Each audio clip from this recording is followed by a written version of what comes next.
Well, hello, Brett. I am so super stoked for this episode. Bro, good morning. How are you? I'm so excited you invited me today. Thank you, Coach Anna. Oh gosh, you have no idea. I love it. I was this morning up and looking at everything we're going to talk about, and I'm like, holy cow, this is a lot. This gets so deep, and it's fun because you and I love to geek out about science. Oh, So absolutely. Yeah, I brought some fun facts too. This I topic is bet you very did. important. Yeah, it represents the very idea of you are what you eat, in my For words, better than yeah. many other topics. Yeah. For sure. Well, hey, before we get into all this, because this is going to be so cool and great, I want to introduce our listeners to you. I'm just going to give a brief little introduction about who you are, and then I'm going to hand it over to you to tell us a little bit more about yourself and your story. You're just my buddy, man. You're just like my buddy. So rock stars and rock star friends and everybody listening, I just want to introduce you to this amazing human, this friend of mine that I met. Gosh, I don't know. It's been a couple of years, I think now. We've been buddies on Instagram. Nobody knows about my secret friend, Brett Scranton. Right. And he and I are back and forth in the DMs like daily.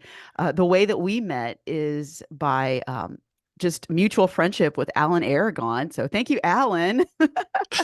And so we just love we share this passion about nutrition and fitness and just longevity in general and how science backs up everything that we do.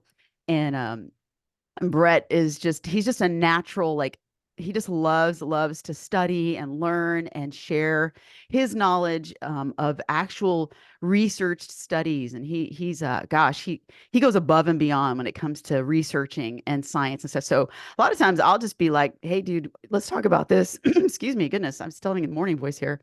Let's talk about this. And we go back and forth and we're just like high-fiving each other about how cool all this sciencey stuff is. So Brett is he also is certified National Academy of Sports Medicine. And he considers himself a longevity coach, which I am all for that. He's definitely a go-to a friend of mine when I want to discuss some longevity stuff. Yeah, so I guess, yeah, you're just like my secret friend nobody knows about. So I brought you on because today I want to talk about this very huge topic um, called gut health. That's just one simple way to describe it, but it's a tremendous big topic, and we are going to take this and just break it down into simple terms, and probably I'm going to come back probably on this episode on this podcast and maybe you know kind of hash out some more of the details of this. But for today, we're just going to bring some simple, very important things just in general that we all need to understand when it comes to gut health. But before we get into that, I just want to say, Brett, I'm going to hand over the microphone to you. If you could just give us a little bit about your story, about how you got so interested in you know, in nutrition and science and fitness. Yeah, Tell us who that's a you great. are. Who are you, man? Okay, I will. I'm going to. Well, probably like most average Americans throughout my, 30s and 40s, you get busy with your career and you don't really live with intention and information because you're focusing on important other stuff. And then my family was hit with kind of a tragedy. My mom had a hemorrhagic stroke, and so my brother and I were her primary caregivers, which is the best job of my life, believe me, bar none. And we, allowed her to live in her home and everything like that. But as many people probably know, many people are probably caregivers in your audience. I kind of was neglecting my own health, so I got a little bit overweight, didn't really focus on good eating habits, wasn't really moving very much or, focused on weightlifting or anything like that. And so then about 5 years ago, I decided to is time for a change. And so I figured out my why, like, why is this important to me? Um, I underwent, a body recomposition, much like your transformation, which I'm so impressed with. Thank you. Yeah, you're Wait, my how old are hero. you, Brett? I'm 58 years How old, young? so How young are you, bro? You're yeah, my 58? arteries only think they're 24, but I'm 58 by by how many times the earth spins. But yeah, I underwent a body recomposition. So I did some cool stuff. Like I changed from 25% body fat down to about 10 now, which I've been maintaining for the last, 4 or 5 years. Lost something like 30 pounds of fat, gained 15 pounds of muscle. But one of the neat things I did was I decided I was going to challenge my brain. I've been retired for about 3 years. And so I'm like, well, I need some fun stuff to do in retirement. So I Wait, picked up wait, the back NA. up because people are going to say retired from what? Oh, yeah, The great. interesting So I, fact about you. yeah, I was an actuary with an insurance company, Cigna Insurance Company. Actuaries get involved with figuring out the price of insurance products and present value and geeky math stuff. Yeah, yeah. But what that's the other secret like thing behind the scenes with you and me is like you got me into credit card points. So Very true. for travel and yeah, you're my go-to guy for that. So anyway, go ahead. Yeah, very true. I love credit card points. Been doing that for about 2 years now. Love it. But yeah, so about for 5 years. And then I did get my NASM certification as a certified personal trainer, like you mentioned earlier. And it really taught me that I love learning about, how we're aging and how to improve the quality of what we call our health span. And I kind of, on my own, developed a little motto. I saw it at my gym and I loved it. And so my motto is to become harder to kill, like Yeah, literally, let's live well. that's And right. so, That's yeah. right. And we'll talk about this at the end, but I have a little YouTube channel that's got a lot of neat longevity health Yeah. content. But thank you once again for inviting me. It's really, really awesome. Oh gosh, it's my pleasure. I'm just so happy that you're coming on here. Um yeah, because I love that. Like hard to kill. I think that when we most people, a lot of people are just like they're just living life just kind of like on autopilot and 100% they're not paying attention to everything that actually impacts our health and everything affects creeps up. everything. It just Yeah, everything affects everything. And when we get to that place, like, what's your why? I think that that's when we get to this turning point. We're like, well, this is what I want because people don't want to talk about death and their mortality, but the bottom line is when we get serious about that, that's when we get serious about taking care of our bodies and everything in our life so that we can live not just a long life, but a healthy life. We want a healthy lifespan, not just live longer, right? Because people right, talk about live right. longer, but you want to live a high quality, healthy, fit life. And that's the difference. And that's why, man, I get pumped about this. So let's go ahead 100%.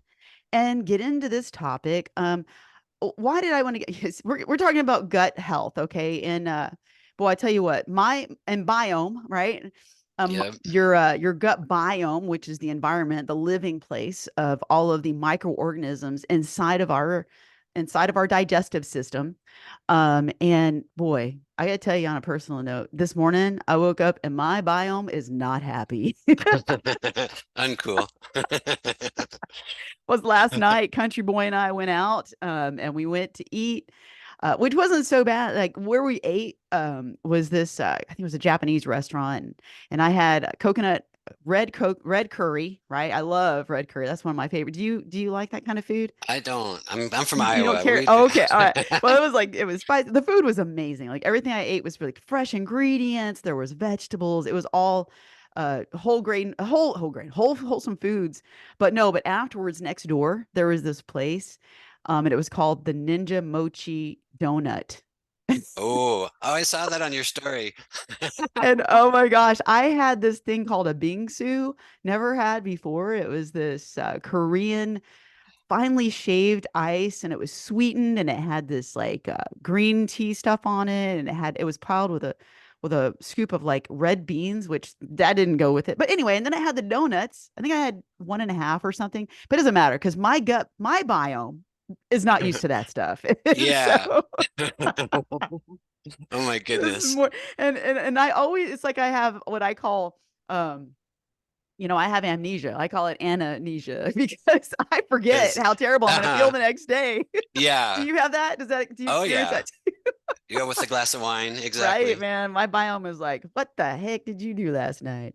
But That's funny. so the way that I kind of want to approach this, Brett, and we sort of talked about this before we get on the recording, is we do want to just keep this simple because it does get complicated if you let it. And my goal always is to take all this sciencey stuff, all the research and the what people consider, complicated, and they avoid it because it's just a Because lot to too try much. to absorb and understand. And just what do we really need to know, right, about our gut? And if you do have struggles or challenges with your own gut health, then for you, I would definitely say like get deeper into this, like study some more, find out more about you and yourself because we're each individually so different, right? Very true. But let's just break it down and make this simple. Like it doesn't have to be complicated, but there's some things that we can do to make things better. So what I want to do is I want to just introduce this topic, like we basically have, right? Definition of gut health, and how the microorganisms inside of our gut, what they do for our digestive tract and how they benefit us. So so what I'm going to do is I'm going to kind of guide this conversation with you by I'm going to ask you because I know, even though I'm a nurse and I have a very good understanding of what's going on here, but you really get into the nuts and bolts of stuff, and I'll probably have to kind of reel you in from time to time because I know you're going to get some details in here, I'm gonna try. which is Can I great. can I But start with a fun fact too before we get yeah, going? you bet. Yeah, So I wanted to throw this out there because this is really inspiring. sure. Science believes that up to 60% of our gut health, or what's called our bacterial diversity, can be influenced by diet and exercise. And that's really empowering. We talk about our health Yeah. span and our longevity being under our control. So 60%. So the rest, so 40% is determined by stuff like our genetics, our gender, where we live, and other interesting facts. But we have a strong influence over our gut health. So I wanted No to preface doubt. the Did you say conversation with that that. 60%? Yes, Say that first part, what you said. It's about the 60%. 60% of our gut health is influenced by diet and exercise. Yeah, that's a So that's lot. that's That's under our control. huge.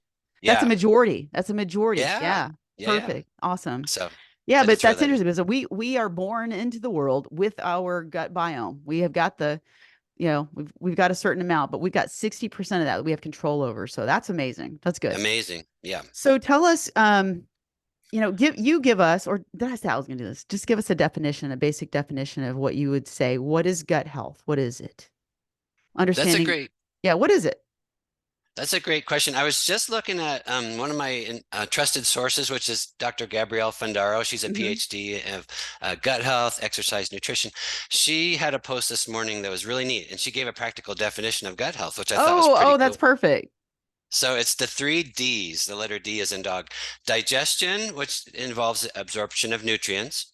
Disease, so the absence or presence of metabolic disease. And diversity, which gets into the richness and the number of different species of the microbiomes. So we'll kind of keep that in the back burner as we talk through stuff, but that's what the gut helps us deal with is managing disease, absorbing our nutrients, and making sure that we have got a lot of diversity for our health and, longevity. Yeah, to balance those to balance our microbiome. And you know what? Let's back up just a second just to kind of explain what that really means, like in simple terms. The thing is we do have gosh, thousands, millions, whatever, microorganisms inside of our digestive tract, everywhere from when you first put something in your mouth all the way until it is completely processed and digested, and and then we have the what happens at the end, right? But what we have in our bodies and on our bodies, we have microorganisms. We have a healthy um community of microorganisms, bugs, if you will, and we have the ones that are harmful to us as well. And so these what we're talking about here is having a healthy gut, which we want to promote the health of those healthy bugs inside of our body so that those bugs are helping us and we have a balance. And I know it kind of gets weird, right? Because if you don't know anything about this, just understand that we have what's called a flora, which is these microorganisms in our body, and we live together. We help each other. We've got these microorganisms inside of our bodies. that are doing things to fight off disease, that are doing things to help process our foods and help us to live healthy. Um, and then we, like you said, we have control over a lot of this and how we can um promote their health so they help us. So it's called, in science terms, that word is a symbiotic relationship. So they're living off of Absolutely. us, but they're helping us live, right? Yeah, we're the host and they are the resident. And Exactly. what's also wild, you alluded to this, there's as many microbiome bugs as there are human cells. Like it's about 300. Amazing. Yeah, and the weight of these things is about the same weight as our brain. It's It's about like three two, is pounds, it 3 pounds? Okay. I was like two, two, three three pounds. pounds. Yeah, that's a Yeah, lot. That's yeah. a lot. It's Okay. So we've got two or it's three ki- pounds of microorganisms that are helping us. it's crazy. And something too, let me see if I can find this real quick because I was just checking this out because I found this really fascinating. The thing is, and I don't know if you've done any research on that, I'm sure you have, but how many different species there are, right? Because like if you're just like the regular everyday person, like most of us are, you're grabbing your yogurt out of the fridge and you're reading like on the side where it's like it has all of these, it'll like list these microorganisms in that scientific term. And I don't know about you, Colonies. but years ago when I read that, I was like, ew, there's bugs in there. Ew, Yeah, that's nasty. Microorganism. Ew, I'm eating that. It can kind of yeah. seem kind of gross and weird, right? No But we have doubt. a diverse community of microorganisms that are in there and they're that inside of our gut. And it's also called microbiota. That's right. I'm looking at it right here.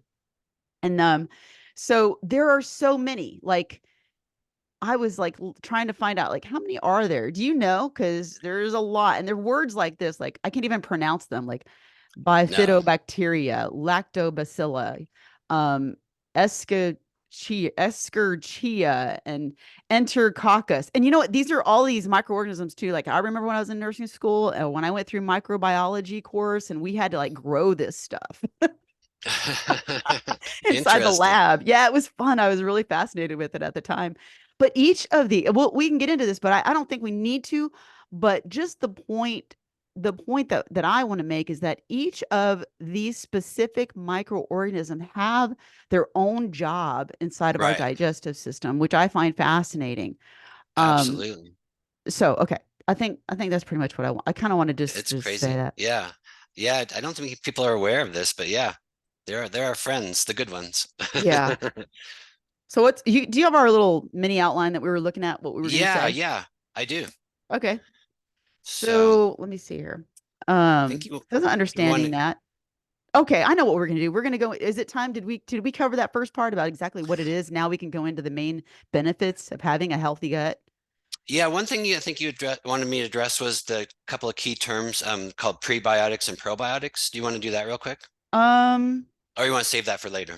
yeah, let's save that. But Okay. let's talk about our five, which by the way, this is not exhaustive. If you're listening to our episode today, I want you to know that we're not here to, tell you what you need to do. We're just bringing you information and helping you have a better understanding of what gut health means. Um, And so this is not exhaustive. Like really, we are just scratching the surface just to help bring awareness to gut health. That's what we're doing today. If I say like five main benefits of healthy gut, I mean there's so many benefits to a healthy gut, but we're just going to talk about five right here. Five main benefits. You want to talk about that? Yeah, for sure. Okay. And Let me ask you a question, Brett. Oh, go okay. ahead. Go ahead. No, no, please. Okay. How does here are the five, like improved digestion, helps immune system, helps with our mental health, with weight management, and also reduced inflammation. So can you help us like understand that? And like let's go with number one, improved digestion. How does it help us improve digestion, having a healthy Yeah. gut? No, I think this is great. And I can't help myself. I think I need to quote our friend Hippocrates, who lived 2,500 years ago. There you go, He's the Brett. he's the father of modern medicine, Of and course. his practices are still being taught in schools today. One of his famous potent quotes is that all disease begins in the gut. And I think Hmm. that couldn't be more useful to our discussion today. And it leads us into these benefits. So Yes. the first one you asked about is digestion. And this is a key thing. So the bacteria in our gut helps to break down the fiber that we eat that our body can't otherwise break down. And that's getting into one of those key terms called prebiotics. There's certain foods that human cells just aren't able to digest. And so our Yeah. creatures, our microbiome, its job is to digest those foods. Yeah. And they create valuable nutrients when they go and digest and ferment those foods. It's called short chain fatty acids, just to Yeah. go and throw it out there. But it's essential for digestion to have a Yeah. healthy gut for that Right. purpose. That's right. Exactly. So we're feeding them and they're breaking down things that our body cannot break down to help us. Yeah. And so how does it help? Number two, what is the benefit in terms of our immune system? Well, I have three things to say here. So, first, the gut microbes are involved in creating antiviral proteins. So, they're essential in our immune system. And probably people have heard this, but I wanted to say this 70% of our immune cells are housed in the gut. So, 70 to 80% of our immune system, of our immune responses, has to do with our gut bacteria. So, Yeah. so not only do they help with antiviral infections, they're, defending us against all these invaders. And then the lining of our digestive system is created by our good bacteria friends. So this prevents toxins from entering our bloodstream. So they're Yes. they're our defenders. The immune system is essential for life, so Yeah, it's you bring up a really good point here, and I wanna just kind of hone this in a little bit because you know, understand that the things that cross that lining inside of our digestive system go into our system. So then it gets carried through the circulatory system. So there are things that are going to pass through that lining of your digestive system and get to the systems of your body, and there are things that are not going to. So it's very important that we have a healthy lining in our digestive system. So we'll get into that a little bit later. But that I just wanted to kind of like highlight that and the importance of it. So for sure. It's our that's defense. how it helps our immune system. That's how these microorganisms help our system. Like just as you said, Brett, is that they're helping to create that lining, that healthy lining that our digestive tract needs. Yeah. Okay, so how? Let's see. Did you get a chance to read up on the? I mean, this makes sense to me, like the connection between having a healthy gut and having a mental well-being. Because everything comes down to that microscopic level, whether we want to admit it or not or acknowledge it, it really does. So It's speak true. to that for a second. Well, this is actually known science. There's a thing known as the gut-brain axis. So it's a two-way connection it's a neurological connection between the gut bacteria and, sensory, neurological sensory messages to our brain. And then according to Harvard research shows that gut bacteria influences our emotions. There's an important neurotransmitter in the brain from the gut, which is known as serotonin. People have probably heard of Yeah, serotonin. right. That contributes to our feelings of happiness. Yep. Some bacteria make Mm-hmm. oxytocin, which is a hormone Makes you feel good. that it encourages social behavior. And other bacteria make substances that cause symptoms of depression and anxiety. So it's wild to Yeah, oh my me. gosh. See, that's Yeah, so interesting. So I've got some of my microbiome today that's making me feel, not so grumpy. happy.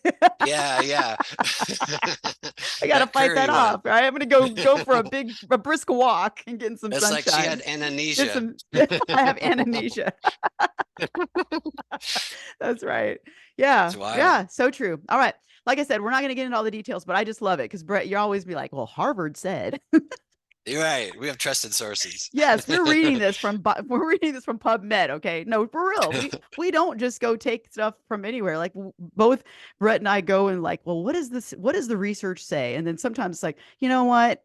Research is inconclusive in this area. We don't know. Right. Let's be honest. But okay, benefits. How does having a healthy gut? I think this kind of goes without saying, but talk about this with us. How does it benefit weight management and how does it impact our metabolism? This is a really, really fascinating topic. The GI system releases, did you know this? The GI system releases over 20 hormones, Anna. 20 Yeah. hormones are released in the GI system involving in the maintaining of energy balance. No kidding, Um, dude. I mean, it doesn't surprise yeah, me at all, but yeah, for yeah. sure. So research from the Nutrients Journal shows that people who carry excess weight tend to have a different gut microbe composition versus Oh lean yeah. people. Oh So yeah. essentially less bacteria, less, diversity, I mean. Yes, yes. Yeah. And then losing weight results in increased bacterial diversity and more beneficial bacterial strains. So this tells us we should strive to increase our microbiome diversity, which we're going to get into next. But Yeah. you have the top 10 tips section for that, but Yes. Yeah. has a lot to Yeah. do with our weight management. And it just kind of goes back to what you were saying in the beginning. Like, look at how much control we can have over our gut health, and how much control that is going to, impact our weight management, our, fitness level, all that. I think So it's so interesting. Yeah, we eat our food and enjoy our food and, leave it to a little bit chance. We don't know. But if you yeah, kind of think about this stuff, we have levers we can control by having some probiotics and some prebiotics and, exercising and sleeping and yeah. avoiding alcohol, all the good stuff we're going to talk about. Exactly. And right here is why this is the reason, all of the science behind it is the reason why I'm like, look, we can't kid ourselves. Yeah, enjoy your treats and enjoy things in moderation that are not so healthy. But look, let's get real. It's impacting every part of your body and your life and your health, right? So Yeah, it's yeah, science. it's Yeah. important. And that's why, you can say like eat clean, or all this kind of stuff, but we're not going to be perfect. But most of the time, we do need to be mindful of the foods that we're putting into our body, the foods, the drinks, everything. The So, fuel. okay. Yep. This one here, I think this is a big one, and it could stir up a lot of questions. And that is, how does our gut health, impact, or how does it benefit in regard to inflammation, right? And let's clarify that, because you hear this all over the place. Inflammation, it reduces inflammation. We need to reduce inflammation. Like, this is like a thing. People just say it and nobody really understands what that means. Can you talk about that? Yeah, it's a great topic. So one of my things I'm really interested in, I do a lot of inflammation reduction protocols, like my earthing and the certain supplements I do Yes, and the yes. the cryotherapy. But okay, so let's break down inflammation. So there's acute inflammation, and this is actually health part of the healing process. It's healthy. It's caused when we have an injury. So a bruise or a scab, or the body trying to come in and fight that infection to promote a healthy body. Then there's chronic inflammation. And this is something that is a hallmark of aging. This builds up over time and it insults our immune system. It overworks our immune system to achieve overall balance, which throwing a 25-cent word in here is called homeostasis. And Balance. Yep. ultimately, when we get sick and have our downfall, that's because our homeostasis is breaking down. So we want to combat chronic inflammation from building up. We want to make sure that's under control. And chronic inflammation is caused by stressors, I call them. So like environmental factors, be it pollution or secondhand smoke. Obesity is actually a really big one that it promotes chronic inflammation. So having some of that metabolic disease from being a little bit visceral fat and stuff like that is insulting to our immune system. Excess alcohol, and we can talk about some of that, but the way our gut health improves inflammation is via the immune response. So again, it gets back to it's key to support the beneficial bacteria, those good guys, and make sure that we have a diversity in our community of microbiomes to increase, have a strong immune response to hold down our inflammation is Yeah. essentially what we're trying to do. Yeah. So it's going to benefit our immune system, what, Yeah. which our immune system, right, are all of those, white blood cells, et cetera, in our system that go and fight disease and fight these things that are trying to attack our bodies, which our bodies are under attack 24/7. 24/7, our bodies are under attack. So 24/7, your immune system is fighting for you. So Yeah.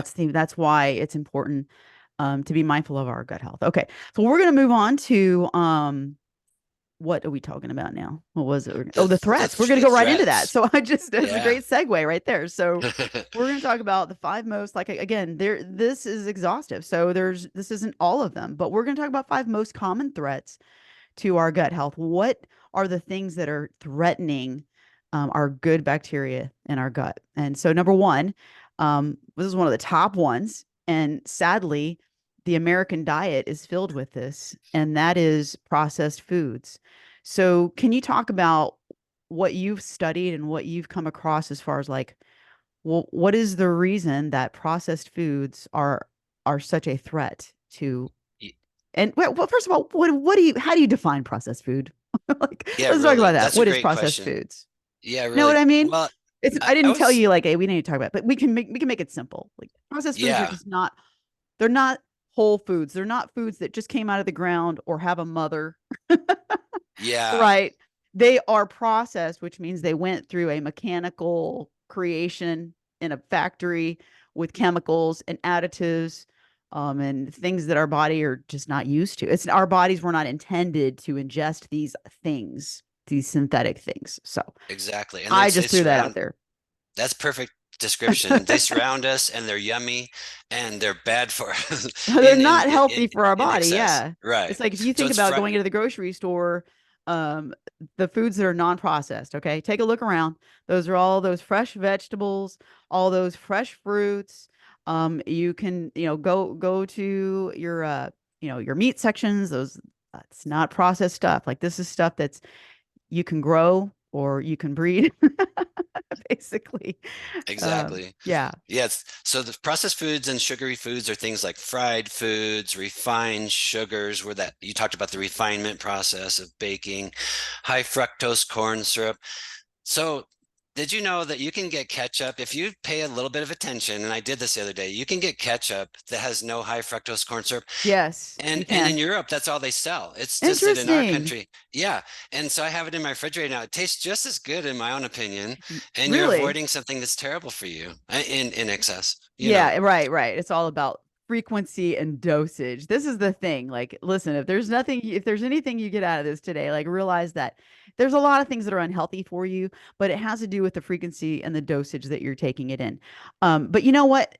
Processed foods, when I think processed foods, one of the things that comes to mind is it's highly palatable because the food industry knows that your brain there's a connection, right, to from your brain to the foods that you eat, your stomach, your mouth, your taste buds, all that kind of stuff. They've got this science down. So they create foods that are highly palatable. So these highly palatable foods are foods typically high in, like you said, refined sugars, high in fats that are unhealthy for your body. We're not talking about healthy fats here. We're talking about unhealthy.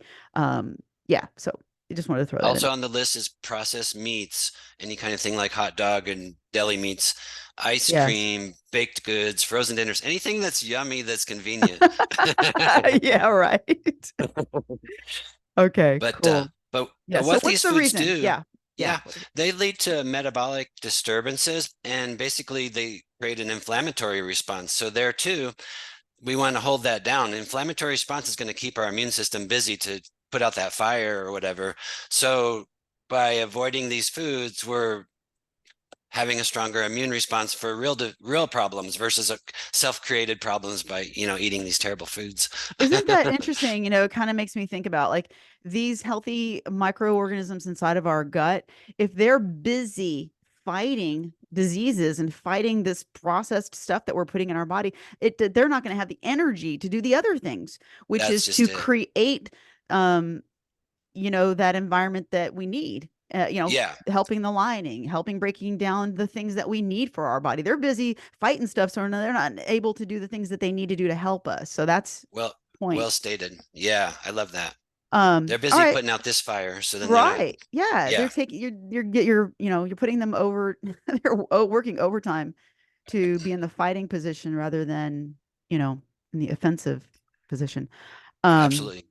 So why would sugary so I guess I think this kind of just this was number two was sugary beverages, sugary foods. So that's just kind of like getting down into like a more detailed sense of the reason why because um higher sugar, like having high content sugar in your system. That's just like we were just talking about processed foods, but this is specific. Do you want to talk Yeah. about specifically how sugary foods impact in a negative way and cause a threat? I suppose it has to do with our blood sugar and the ability for the body to distribute that to the cells. If it's overloading, then our insulin hormone might not be as effective Yeah. in helping the body process that. And then the body says, okay, we're just going to carry this around in our blood. And it leads to, inflammation, metabolic problems. But also, So Brett, what about this? Did you see in any kind of research or study, but that having all of that higher content of sugar in your inside of your gut is actually feeding and fueling the microorganisms that are not healthy for us, right? that's true. That's right. Fermented sugar is, cancer loves to, feed off of fermented sugar. And so, yeah, these are not good sources of energy for our body, for Yeah. sure. Yeah. Now that's a And big also they deal, have though. high I think. Go ahead. yeah, they have high calories too. So, I mean, we're trying to watch our caloric intake for the day, and you can blow your diet easily by having too much sugar. You know Hmm. what I mean? Like a can of pop or whatever, Right. Um, Yeah, but just the idea, just to understand, I think to me, like when I think about having a lot of refined, unhealthy sugars in my body, I think, whoa, I'm helping all of those microorganisms that are not healthy for me. I'm feeding those. I'm you are. feeding um poor health, basically, if that makes Yeah, sense, right? I think Because that now does. I'm feeding these microorganisms that my healthy microorganisms are trying to fight. I'm like working against the healthy gut biome. Yeah, yeah, So yeah, here's exactly. something too that, I don't even probably I don't want to really get into it, but again, in this area with artificial sweeteners, would you say yes or no, those are a threat to our gut health? And from what I have read and studied, those studies are tend to be inconclusive. Um, we don't know exactly, but there tends to be, especially in animal studies. Like I know we're talking about studies. So when we talk about studies, and Alan is big on this, he's real big, Alan Aragon will like when we talk about studies, it's like, yeah, but is that a human study, right? Because so many Yeah, studies are done with animals. But in this area, it in the area of studying animals or mice, it does show that artificial sweeteners are having a negative impact on our healthy gut. Can you speak to that? Do you have any yeah, information on that? yeah. I'm pretty sure Alan's going to come in and correct us whatever we say here, but I think anything you just have to take in moderation. Like if you have a treat, which is a diet pop or whatever, a small amount of that is not going to be a problem. Right. And there's certain artificial sweeteners which are plant-based, like stevia, Yeah, which that probably one. have a better profile. Right. So I think it comes down to excess versus moderation, as you addressed earlier. And I Absolutely. just don't know what much more to say than that. But Yeah. Yeah. It's keeping it simple. Yeah. yeah, Okay, so with the next one I have here on the list is, and I think this is one that, man, as a nurse, I remember, when I was in practice in the hospital and helping patients and stuff, antibiotics. Overuse of antibiotics is going to definitely lead to imbalances in our and inside of our gut health. What do you want to talk about on that? How does it well, happen? we know that antibiotics have a medical benefit for a certain patient profile, but they do have, cons or costs too. And that is they do reduce our gut flora diversity. They can cause upset digestion. I read a really interesting note too. It said that after 5 to 10 days of an antibiotic course, which is pretty common, it could take up to 1 to 2 months Mm, to recover to pre-antibiotic levels. So maybe you really need it, but just know, and I think people like to recommend if you're on a course of antibiotics, maybe do some probiotics alongside with it to help maintain, because the job of an antibiotic is to destroy the anti. bacteria. That's right. Yeah, good It and is. bad. And so, yeah, exactly. It's going inside of our system and it's killing the bad bacteria that's causing us to be sick. But at the same time, depending on whatever antibiotics you're on, like they are going to destroy the healthy bacteria as well. And when we talk about this, like I said in the beginning, like we have healthy bacteria and we have the bacteria that's trying to cause us to be sick, but all these microorganisms are inside and out of our bodies. We have these all over our bodies, every from head to toe, Yep. everywhere. And so these antibiotics are going to cause problems.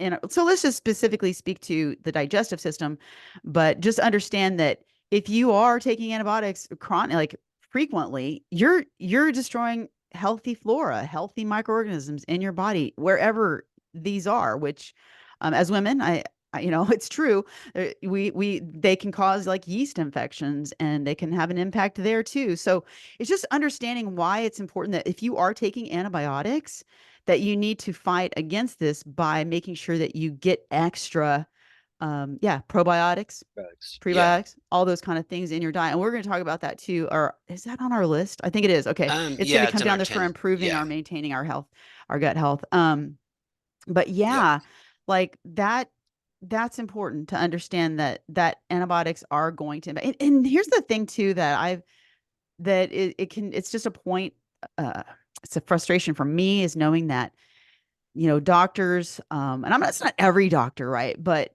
a lot of a lot of the medical professionals that are prescribing antibiotics, they just prescribe them. And they don't help teach the patient that, look, you're on this antibiotic. So while you're on it, you want to be doing this to prevent that. Because these are the things that can happen inside of your digestive system if you're on antibiotics. Like you could have diarrhea. You can Upset have stomach.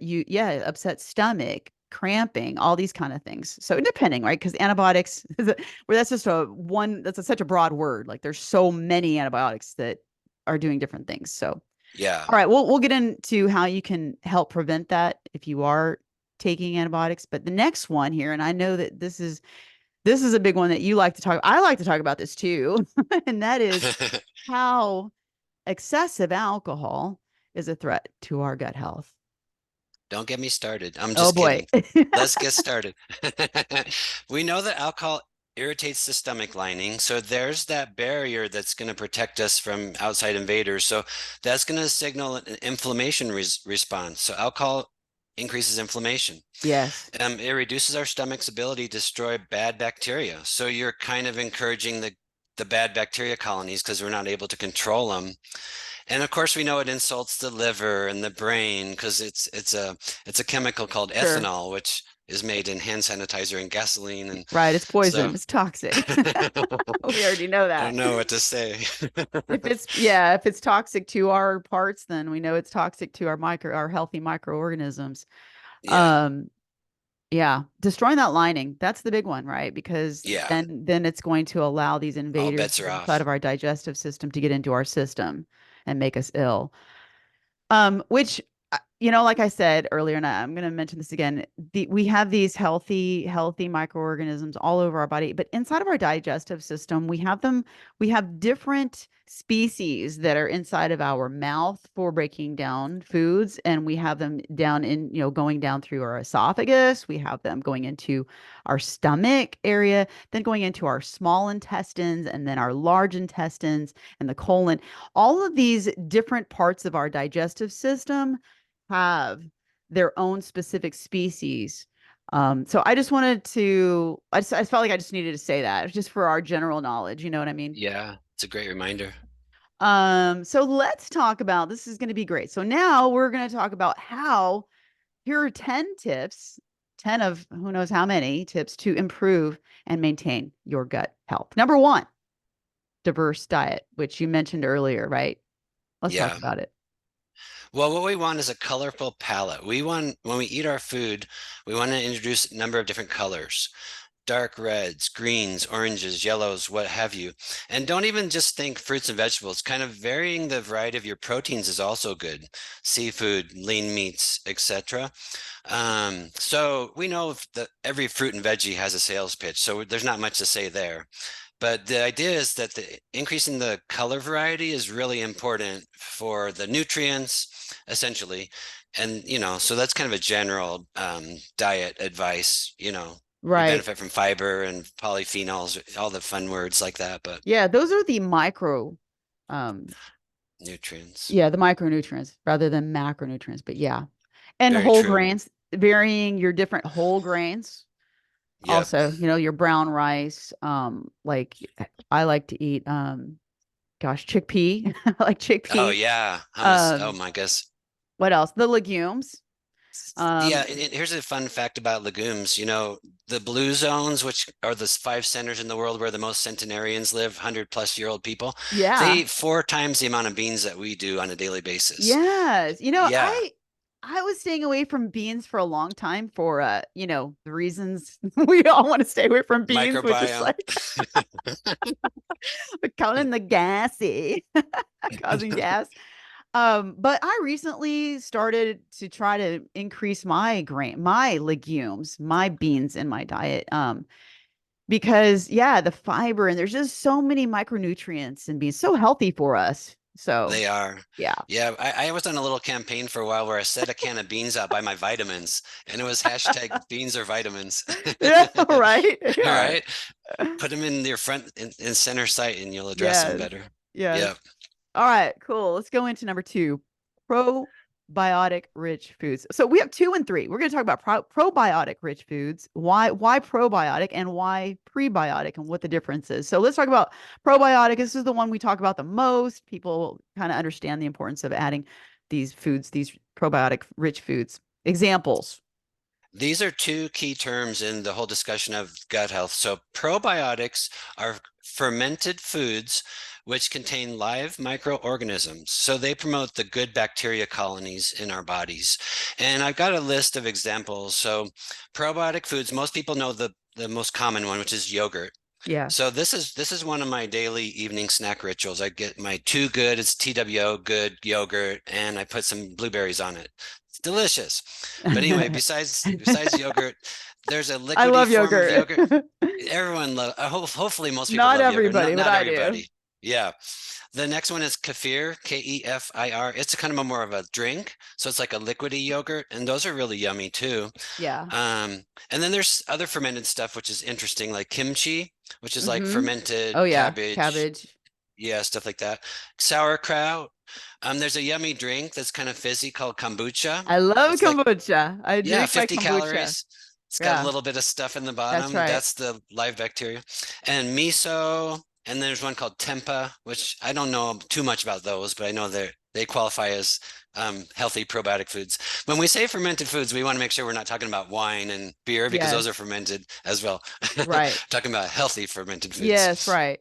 And one of So the things here to remember and also know, because this was something that caught me by surprise a while back, um, you know, years ago, whatever, when I'm like thinking about probiotic, and when you are trying to make sure you're getting these probiotic rich foods, they have live microorganisms. So the yeah, environment that these foods live in is important, otherwise they die. So like if I went and got some kombucha from the store and I came home and I didn't put it in the refrigerator, it's not going to help those microorganisms live. They have to live in a certain temperature. They got to be living. It's the same thing if you're going to take sauerkraut off the shelf, right? Because right, that's not going to be a that's right. probiotic, right? That's not. It's because it's shelf processed. It's got a shelf life, which means there's nothing living in there, right?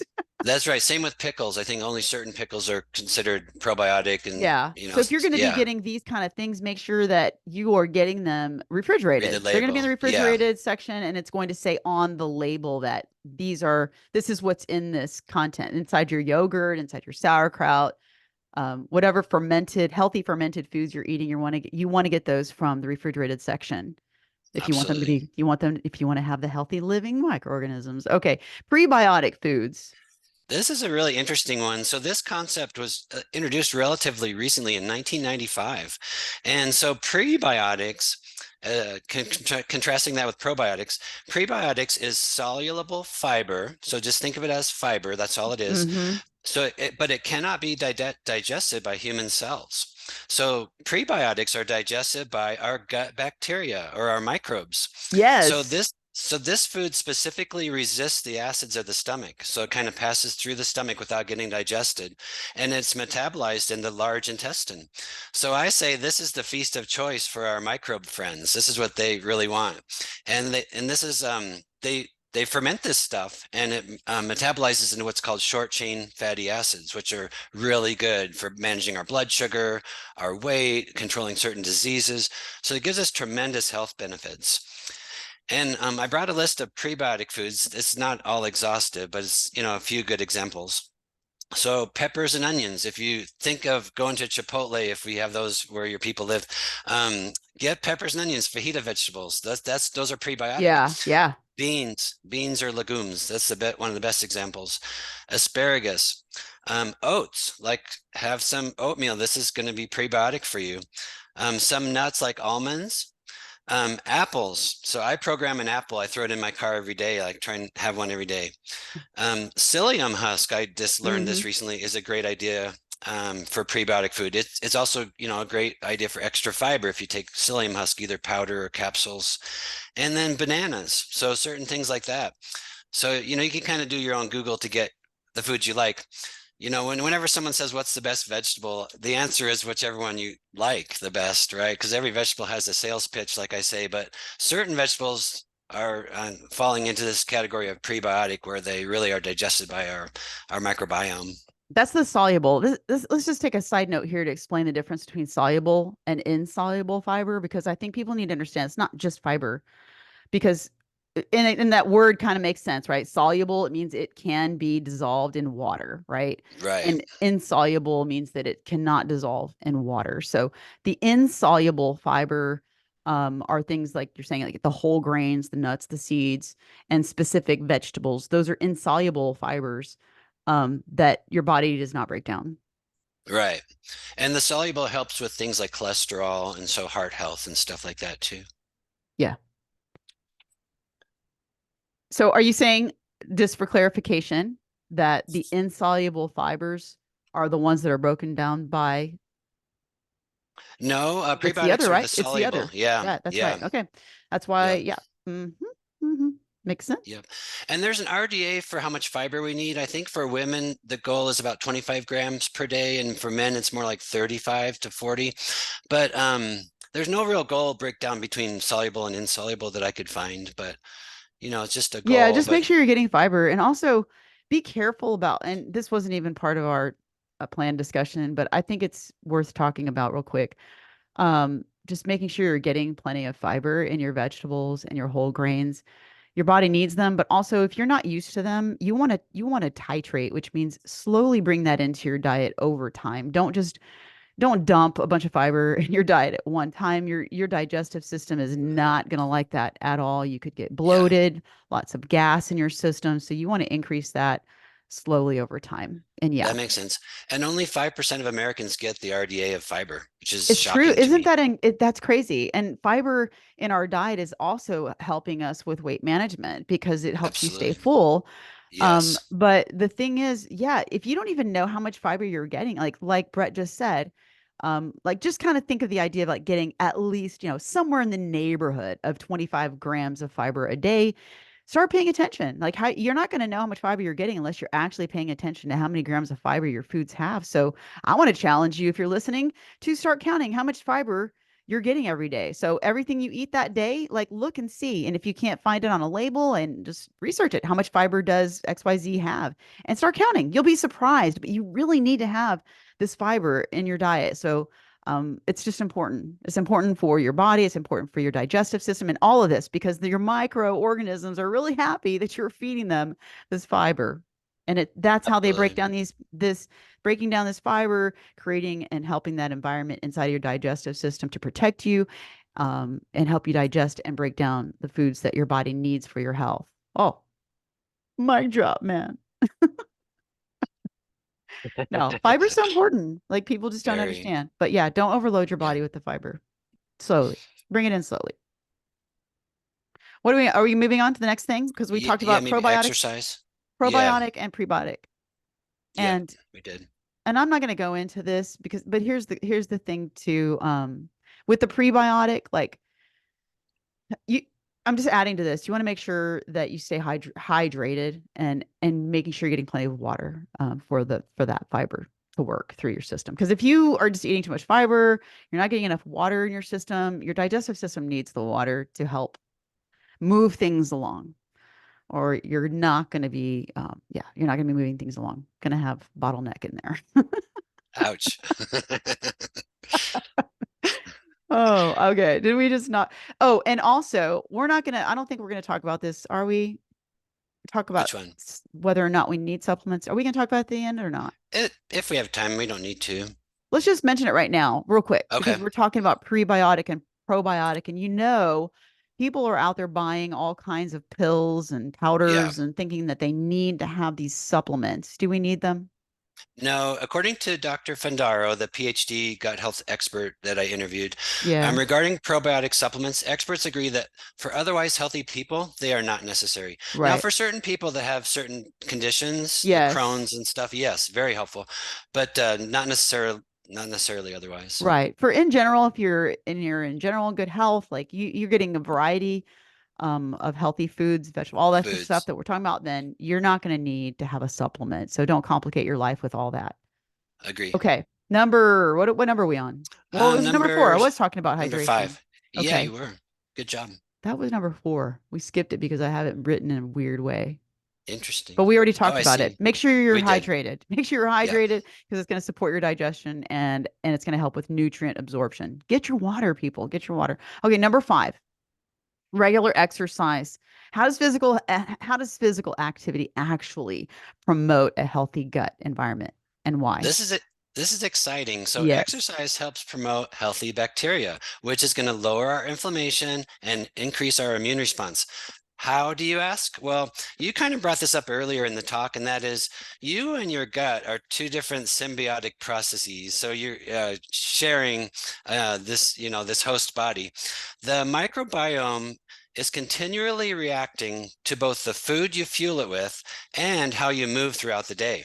So get this, a 2019 study showed that exercise increases the certain bacteria, and I'm not going to say the word, it's a big word, which it eats up our lactate, which is a chemical that's created during a strenuous workout. So it eats up our lactate and turns it into a healthy fatty acid that boosts energy. So our gut is, when we exercise, is helping us create more energy. I just think that's Mm, very interesting. yeah, for sure. I love it. Yeah, yeah, yeah. Hey, So that reminds me though, too. I don't know if I mentioned this, but earlier when I was like saying and listing off these different microorganisms that I can't even pronounce, yes, like I said, like they each do their own thing inside of our systems and they break down certain things. So this is why like it's so important to realize that, and this is why some people have difficulty digesting certain foods, um, and some people don't. This is why, like, for example, if you are lactose intolerant, basically what's happening here is that your small intestines, this is where the lactobacilli live. This is one of those, I can actually pronounce that word. nice job. Lactobacilli live in your small intestines and the colon, and they're the ones that aid in the breakdown of lactose. So it makes sense, right? This is the microorganism that your body is maybe lacking in and doesn't have enough of to break down the lactose. And lactose, by the way, is the sugar that's inside of milk. So just a little quick FYI. Go Interesting. ahead. Let's talk more about this fitness thing, man. You know I love fitness. I know you do, and I do too. And then I guess we could branch off real fast into muscle health because that has tremendous impact on our immune system. Mm. So when we lift weights, when we're building and preserving muscle tissue, that creates a store, like a reservoir for our amino acids that we're otherwise intaking through food. So when we're not intaking protein as food, our immune system draws it from our muscles. So what I'm trying to say is you can protect a strong immune system by having that reservoir by Yes, building and preserving your lean muscle tissue. right. So I think That's right. that's a really important point, you know? Right. So make sure you have good health, gut health, so that your body is absorbing all the nutrients and things that your body needs so that you can have the building blocks to build the muscle for your immune system. It's It's very amazing, right? circular. Yeah, Everything just affects everything. it does. It super does. Yeah. So I that's think that's good enough. Like just understand yeah, that you need to be getting regular exercise. Definitely going to say as we're aging and we're talking about longevity and having a healthy lifespan, the importance, like, Brett and I are both big into the importance of maintaining and building lean mass, which is your muscles, and how it does impact your overall health. It is going to help you with your longevity. So make that a priority in your regular exercise. If you're not doing that yet, you need to be doing that. I mean, you must. It's a must. It really, really is. Of course, you want to get cardio in because cardio is going to help you with cardiovascular system, your heart, and your lung health. You really want that. But make your strength training a priority. It's going to do so many good things for you. Okay, let's go into adequate sleep. You and I both love this too. We love the sleep. Remember when we went through the whole sleep together? We were like talking about all the benefits of sleep, and not just sleep, but like quality sleep, Oh yeah. optimal Yeah. sleep. Um, but how important it is to get 7 to 8 hours. That's in general. Everybody's different, but 7 to 8 hours of quality, optimal sleep for your overall well-being and for all of these healthy, happy bugs inside of your digestive system. Do you want to talk about that? How Well, does we it know do that that? it's one of our five pillars of longevity, I call it, but let's be honest, it's more like the foundation on which the other pillars rest. Yeah, Sleep is central to yeah, life, no doubt. and getting the good quality number of hours of sleep really does impact our gut microbiome. And research has shown that sleep quality has a direct impact on our on GI disease, GI discomfort. So yeah, it only makes sense that these are living organisms. And Yeah. so, you know, the rest and digest process helps us to rejuvenate our hormones, like all the healthy things that come with getting restorative sleep. So it's only logical that in addition to helping all of our other processes, they're helping the living organisms that live in, in our host body. Yeah, and that ties into the next thing that I have on the list, but really it all goes together about the Yeah, importance of our rest and resting our body because if you are constantly in a state of stress, your body is you are breaking down things. Like things are not going to be in that state of balance and homeostasis. Your body is constantly working to keep yourself balanced, and homeostasis is how it keeps you alive and living and healthy. But yeah, if you're constantly stressed, which we know there's good and bad stress, right? So you can actually be overstressed because you're over, exercising. You can do that too. Excuse me. absolutely. But understanding, like in general, like let's just keep it simple. Your body needs to rest. And all of the microorganisms that your body is functioning with inside of your digestive system, they need a rest too. And they're not going to rest if your body is constantly under this high state of stress. So, yeah, stress, chronic stress is going to negatively impact your gut health. Do you know that like the how that does that inside of our digestive system? It's I got to mean, be to me, related just to go ahead. I think it's got to be related to the hormone cortisol. So the Yeah. imbalance of our hormones has a lot to do with our health status. And yeah, so if we want some cortisol because it's our alert hormone, but when it gets a little bit too high because of the chronic stress, that's probably going to, make the bacteria colonies, unhappy. Yeah. And for our listeners, which most of my listeners are women, and we tend to try to take on too many things all at once and do all kinds of stuff and say yes to everything, and we're constantly in that state of stress. And so I just want to encourage you to find ways to eliminate that stress, decrease that stress.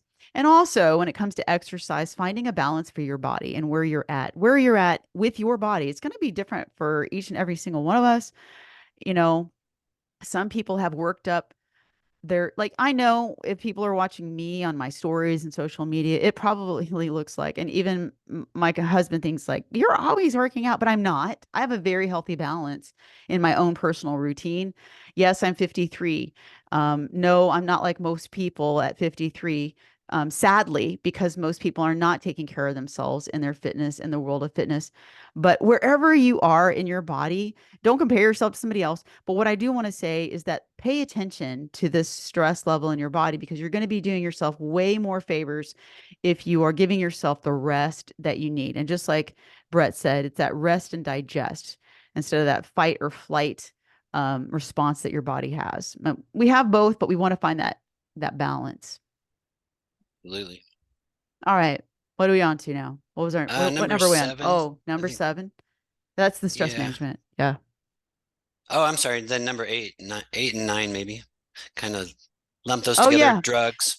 Right. We talked about the antibiotics. Yeah. And you know what? You did say, that's true too. Like you have to know, like I said, everything affects everything. So when it comes to antibiotics and just any medications, and we'll talk about that too next, but the antibiotics, we talked about that already. We kind of talked, I think we already covered that. So we just want to limit our use of antibiotics, but definitely follow your doctor's instructions about that. And if whenever you are being prescribed antibiotics, don't be afraid to talk with the nurse that's there, because that's the nurse's job to educate you and help you understand what added foods you may want to make sure you're getting whenever you're taking these antibiotics.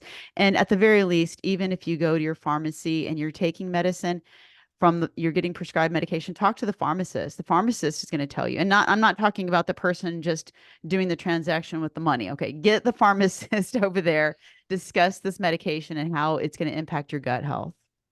Absolutely. My dad was a pharmacist. They're very smart. Yes, they know. I Yes, love yes, talking more to than pharmacists. doctors. Yep. Yes, yes. All right. I'm moving on. Let's talk about this one. This is also going into the medicine. Yeah, so the NSAIDs. NSAIDs. Yeah. NSAIDs, non-steroidal anti-inflammatories. Yes.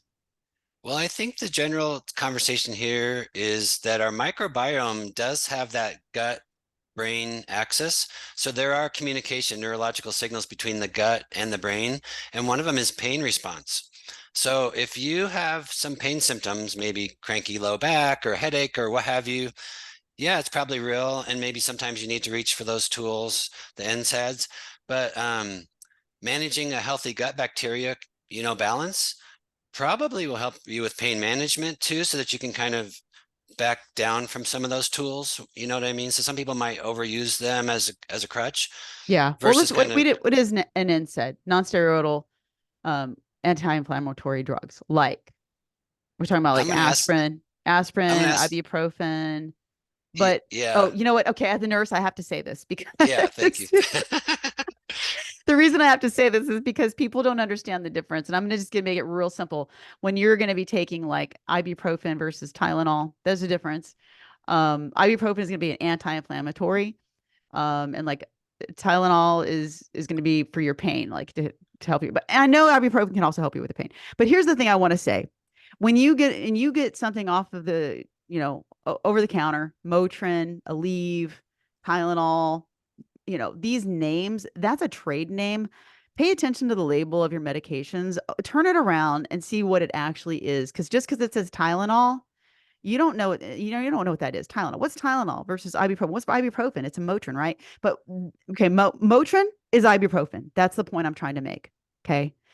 Um, Tylenol is acetaminophen. Okay, that's the point I'm trying to make. There's a difference, and you want to know what you're taking. And so you're gonna have a trade name, and then you're gonna have the actual drug, right? So just pay attention to that as a consumer. Not a lot of people don't know that. So but Agreed. anyway, you do want to know that they do have a negative impact on the lining of your gut. So, right, if we're messing with that lining of our digestive tract, then we are messing with how food is absorbed, and letting those dangerous microorganisms into our system that cause illness and inflammation. Okay. Yeah, agree. What do you think? Did we cover that one pretty good for I simplicity liked it. purposes? All Yeah, right. very good. All right, cool. I'm What impressed. Oh, well, I'm not here to impress anybody. I'm just here to help. What are we talking to? What are we talking about next? Well, No, I think that's I'll, it because yeah, yeah, because number 10, I just said seek a healthcare provider if you need personalized guidance, which, going this kind of makes me think about people that I know in my life or have known that if you've known people like this, Brett, that they're always having like indigestion. Um, they are having, you know, not just indigestion, but fatigue. heartburn and Yeah, these kind of things in their stomach. Or, we have, like you said earlier, we have so much control over the things that are happening. So that stuff happens because of the high stress environment that we can put ourselves in, and which starts in our mind, right?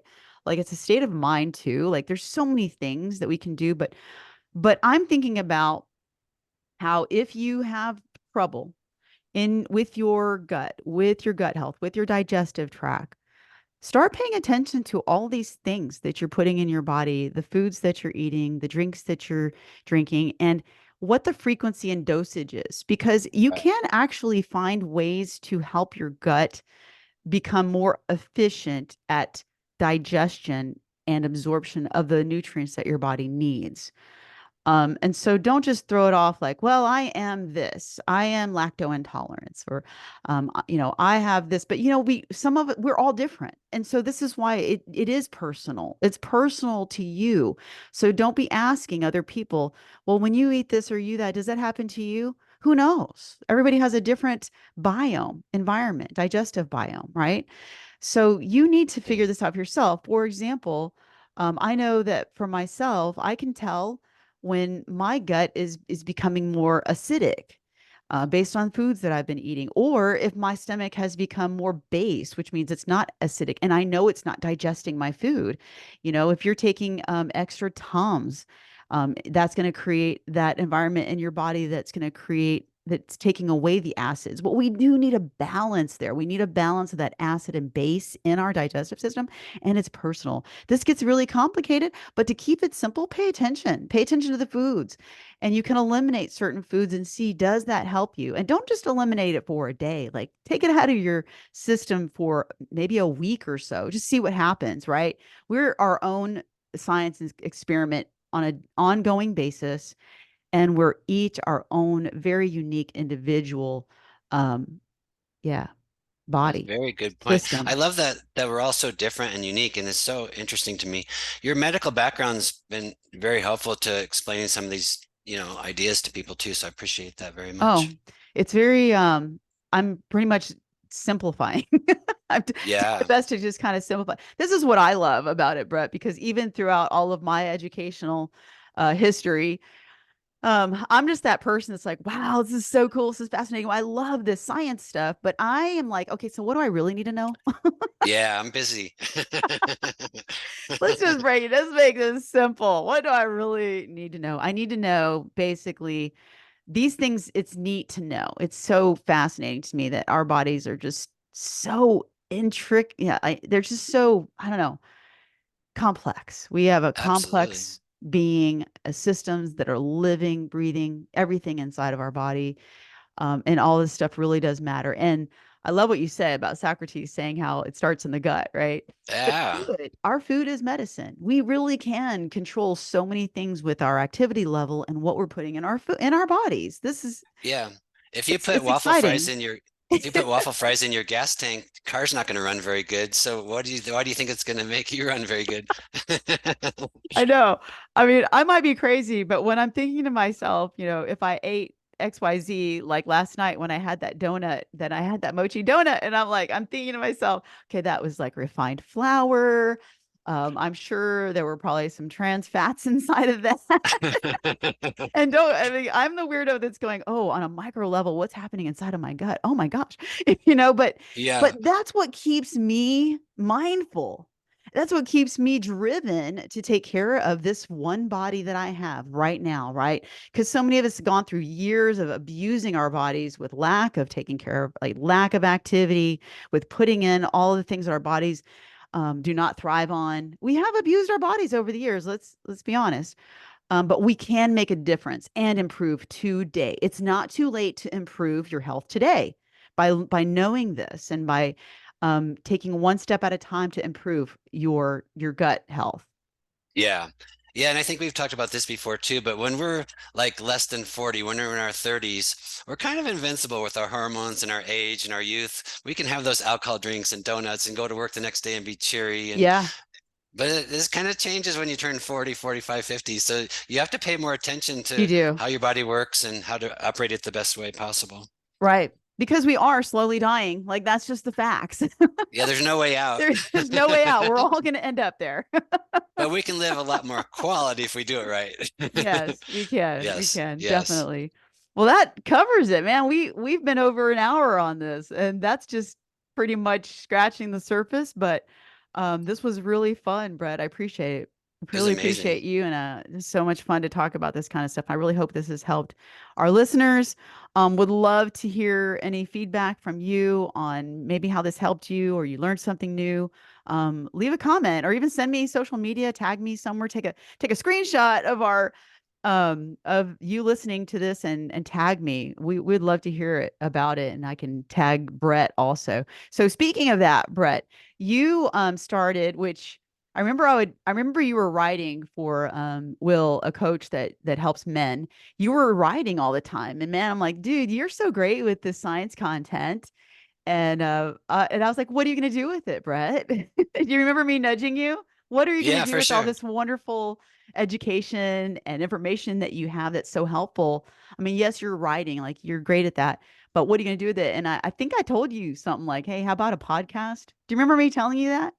Do Yeah, for you? sure. And Yeah, then yeah. and And then all of a sudden you're like, well, I'm doing some YouTube videos. I'm like, yes, this is great. yeah, Because you were doing YouTube videos to link for people to watch for learning, but they were like private. But I was like, hey, let's get this out there because YouTube, you can help lots of people. And you just like to do it absolutely. because you love to help, which kudos to you and thank you for the time you do it. I know you do it for yourself, but it's next level when we take what we learn and we share it with other people. So thanks for being so generous with your time and research and actually sharing that knowledge with all of us and on YouTube. So speaking of YouTube, and we'll put this in the show notes, but you've got some YouTube videos that are very helpful. Tell us about that. Yeah, I created a YouTube channel. It's known as Informed Longevity. So those two words, Informed Longevity, or you could probably Google my name, Brett Scranton, and it's public. I think there's like 18 or 20 videos out there. The most recent Yeah, one I did, I did on Halloween, and I wore a zombie costume, that's and I right. talked about zombie cells. So it was really cool. Whenever Yeah, I learn about something, I'm like, I got to do something on this and share this with people. So that's go right. check out my YouTube channel. I think Who you'll like knows where it. that's going, Brett? So proud of you. And I'm so Thank proud to you. be friends and thankful for you and just getting to talk this stuff out. So yeah, keep that up. Keep up this YouTube stuff and sharing. We appreciate you. And like I said, I'll put your information inside of our show notes and that's it. So I hope you have a great day and maybe we'll do this again sometime. Yeah. Okay, talk All again right. soon. All right. Thanks, chat. Brett. Rock Talk. on. Bye bye.